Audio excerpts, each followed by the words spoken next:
లక్షల కోట్లు ఖర్చు పెట్టి మూసి బ్యూటిఫికేషన్ చేస్తా అంటావు, 1,00,000 కోట్లు ఖర్చు పెట్టి ఫ్యూచర్ సిటీ కడతా అంటావు.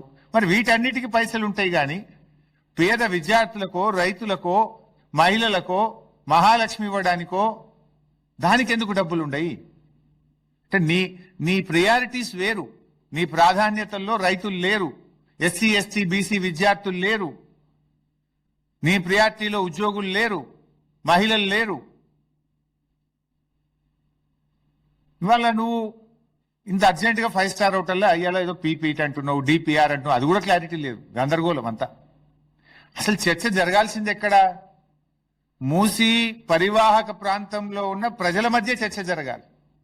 ఆ ప్రజలలో ఉన్న భయాందోళనలు తొలగించాలి, ఆ ప్రజలకు ఉన్నటువంటి అనుమానాలను నివృత్తి చేయాలి. అంతా ఆగమాగం, సగం సగం, ఏది సరిగా ఉండదు. నీది అన్ని అబద్ధాలు, గోబల్స్ గోబల్స్ గోబల్స్.